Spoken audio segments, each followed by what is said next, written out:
The call came at 2 a.m., jolting me awake from an already restless sleep. "Emma, it's Dad." My sister Sarah's voice cracked through the phone. "He's gone."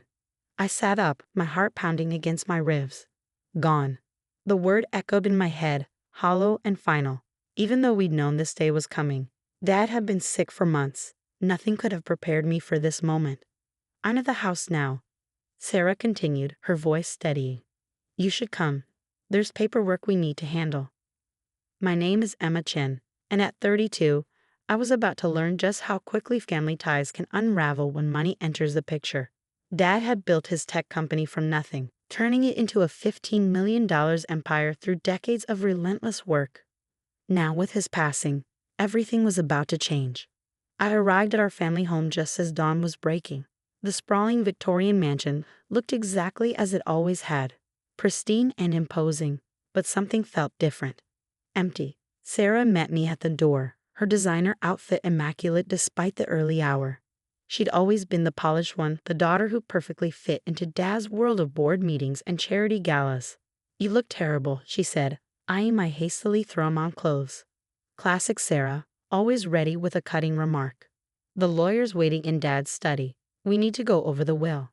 I followed her through the familiar halls, past photos chronicling our family's history, Mom's death when we were teenagers, Sarah's graduation from business school, my art gallery opening that Dad had missed because of an important meeting. Each image told a story of choices made and paths diverged. The family lawyer, Mr. Richardson, sat behind Dad's massive oak desk, a stack of papers laid out before him. His expression was unreadable as we took our seats. "Ladies," he began, adjusting his wire-rimmed glasses. "Your father was very specific about his wishes." He pulled out a document, clearing his throat. "To my daughter Sarah, I leave my entire estate, including the family home, my company's shares, and all associated assets." The words hit me like a physical blow. I waited for the rest, for my name to be mentioned, but there was nothing. Just silence, heavy and suffocating. "That's it?" I asked, my voice barely a whisper. "He left me nothing." Mr. Richardson shuffled his papers uncomfortably. "I'm afraid so, Miss Chen. Your father's will is quite clear on this matter." I turned to Sarah, who sat there with an expression I couldn't quite read. Was it pity? Triumph? "Did you know about this?" She shrugged, examining her perfectly manicured nails. "Dad always said he wanted someone responsible to take over the company, someone who understood business." Her eyes met mine, cold and distant. "Let's be honest, Emma. You chose to pursue art instead of joining the family business. What did you expect?" The room started to spin. I had known Dad was disappointed in my career choice. But this felt like a final rejection, a posthumous slap in the face. "I need some air," I muttered, stumbling to my feet. But before I could reach the door, Sarah's voice stopped me. "Oh, and Emma, you'll need to move out of your apartment by the end of the month. It's technically part of Dad's property portfolio now, so—" I whirled around, stunned. The apartment I'd lived in for the past 5 years, the one place I felt truly independent, was actually owned by Dad. "You can't be serious." Sarah's smile was all business. "I'm just following Dad's wishes. You understand, don't you? It's nothing personal." Nothing personal. As if evicting your own sister was just another day at the office. I fled the study, tears burning in my eyes. In the hallway, I caught a glimpse of myself in one of the many ornate mirrors. Pale, disheveled, lost. How had it come to this? That night, back in my soon-to-be former apartment, I sat surrounded by my paintings. Each canvas represented hours of work, dreams poured onto fabric in swirls of color. Dad had never understood my art, never seen it as anything more than a hobby. But it was my life, my passion. And now, thanks to his final act of disapproval, I was about to lose everything. My phone buzzed with a text from Sarah. "Don't forget to leave the keys with security when you move out. And Emma, try not to make this difficult." I stared at the message, anger and hurt warring inside me. Sarah had always been Dad's favorite, the perfect daughter who followed his path without question. But this felt different. This felt like betrayal. The next few weeks passed in a blur of boxes and goodbyes. My gallery customers were sympathetic but distant. News of my family drama had already spread through our social circles. Sarah, meanwhile, wasted no time settling into her new role as CEO of Chen Technologies. I watched from afar as she gave interviews about continuing our father's legacy and keeping the business in capable hands. The day I handed over my apartment keys, something inside me broke. I had nowhere to go, no safety net to catch me. My art sales barely covered living expenses even when I had free housing. Now, I was truly on my own. "You really should have thought about your future," Sarah said when I called her, desperate for help. "Dad tried to teach us about financial responsibility, but you never listened. This is just a natural consequence of your choices." I ended up moving in with my best friend Grace, sleeping on her couch while I tried to figure out my next move. Each morning, I'd wake up to news headlines about Sarah's latest business triumph or social appearance. The papers loved her story, the devoted daughter carrying on her father's work. Nobody seemed to care about the other daughter, the one left with nothing. But fate had other plans. 1 month after Dad's death, I received an unexpected call from Mrs. Zhang, our old housekeeper who had practically raised us after Mom died. "Emma," she said, her voice urgent, "there's something you need to know about your father's study, about the safe behind his portrait." I sat up straighter, my heart racing. "The safe? What about it?" "Your father made me promise not to tell anyone until after the will was read. But now," she paused, taking a deep breath, "there's something inside that safe that changes everything. And only you know the combination." "What are you talking about?" I asked, confused. "I don't know any combination." "Think back," Mrs. Zhang insisted. "Remember your 10th birthday? The special numbers your father taught you?" And suddenly, I did remember. A rare moment of connection with Dad. Him teaching me a sequence of numbers that he said would be important someday. I had thought it was just a game. Another one of his lessons about patterns and logic. But now? "Sarah's been trying to open that safe for weeks," Mrs. Zhang continued. "She's even talked about having it cracked. But your father was very specific. What's inside is meant for you, only you." I felt a glimmer of hope for the first time since Dad's death. Whatever was in that safe, it was my last chance to understand why he had cut me out so completely. And maybe, just maybe, it held the key to reclaiming my place in the family legacy. But getting to the safe wouldn't be easy. Sarah had made it clear I wasn't welcome in the family home anymore. And as she knew I had the combination. "Don't tell Sarah about this," I said to Mrs. Zhang. "I'll figure out a way to get in." As I hung up the phone, my mind was already racing with possibilities. After years of living in Sarah's shadow, of trying to prove myself worthy of the Chen name, maybe this was my chance to finally understand the truth about my father's last wishes. What I didn't know then was that the contents of that safe would do more than just reveal secrets. They would shatter everything I thought I knew about my family, my sister, and the true meaning of inheritance. Getting into the house proved easier than I expected. Mrs. Zhang still had her spare key, and Sarah was away at a business conference in Singapore. What I didn't anticipate was how much it would hurt to walk through those empty halls again, each step echoing with memories. Dad's study looked exactly as it had the day of the will reading. His portrait still hung above the fireplace, stern and imposing, watching my every move. I approached it carefully, my hands shaking as I lifted it from the wall. There it was, the safe, small and unassuming, but potentially holding answers to questions I've been asking my entire life. I closed my eyes, breathing deeply as I recalled that day 16 years ago. Dad sitting beside me, patient for once, teaching me the sequence. "Remember, Emma," he'd said, "these numbers tell a story. Your story." 7 to 24, 12 to 9, 3. My birthday. The day Mom died.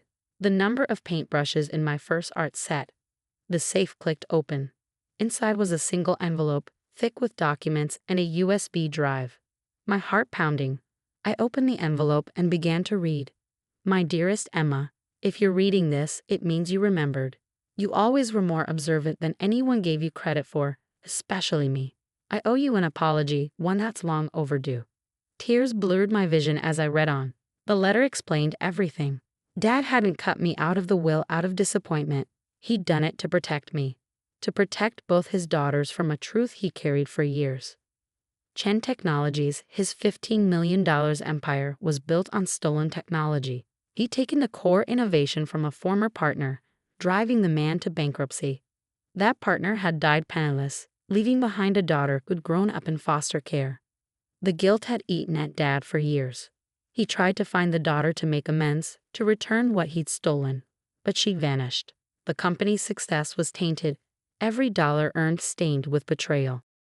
The USB drive contained proof, emails, contracts, the original patents, everything needed to expose the truth. I couldn't leave the company directly, Dad wrote. The board would have immediately made you CEO, and you would have been legally liable for what I did. Sarah, she's different. She understands business, understands that sometimes things get messy. But you, Emma, you have your mother's heart. You see the world in colors of right and wrong, not profit and loss. So I made a choice. Sarah gets the company, but you get the truth. And with it, the power to decide what happens next. I sat there, stunned, as the implications sank in. Dad hadn't rejected me. He trusted me with something far more important than money. He'd given me the power to right a wrong that had haunted him for decades.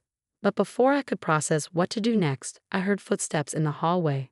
I knew you'd try something like this. Sarah stood in the doorway, her face flushed with anger.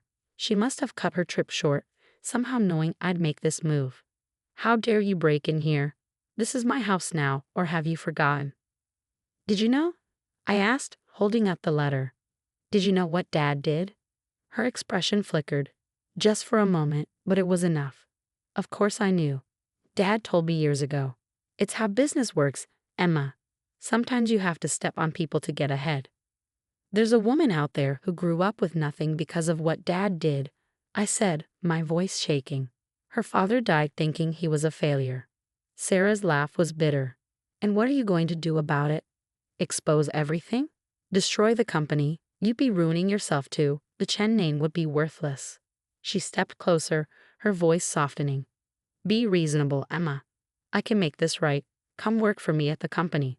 I'll give you back your apartment, set you up with a nice salary. We can be a family again. For a moment, I wavered. The offer was tempting. A chance to reclaim my old life, to feel secure again. But then I thought about Dad's words. You have your mother's heart. No, I said firmly. I can't pretend this is okay. That poor woman deserves to know the truth. Sarah's face hardened. Then you leave me no choice. She pulled out her phone. I'm calling security. They'll be here in minutes. It's your word against mine. Who do you think I'll believe?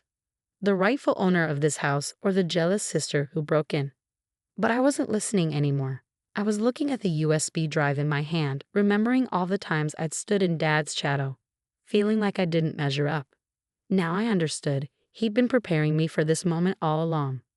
You're right, I said, shocking her into silence. It is my word against yours, but it's also these documents, these emails, these patents.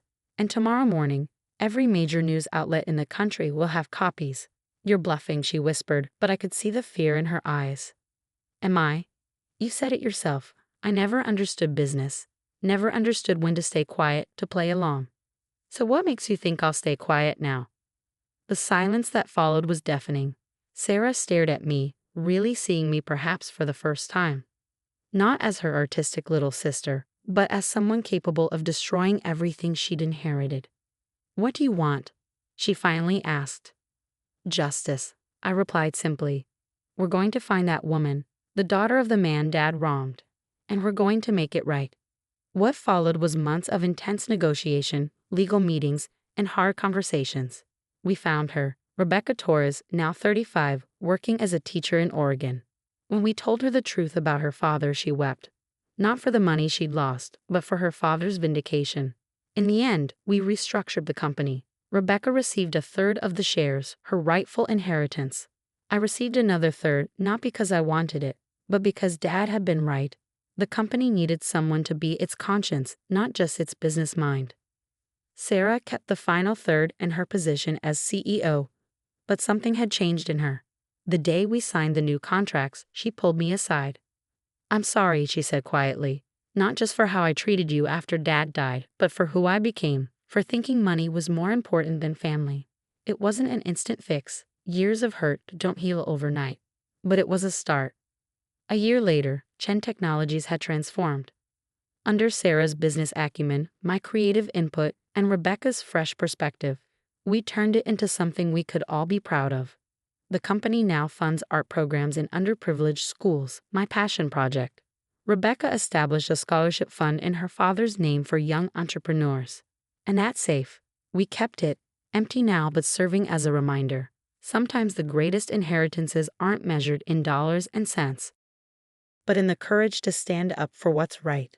Dad's portrait still hangs in the study, but I see him differently now. Not as the stern businessman who seemed disappointed in my choices, but as a father who trusted his artistic daughter to paint a better future, one brushstroke at a time. Sarah and I still have our moments of tension, our old habits of competition and mistrust. But now when I look at her across the conference table or at family dinners, I see something new in her eyes. Respect. Not for who she wanted me to be, but for who I am.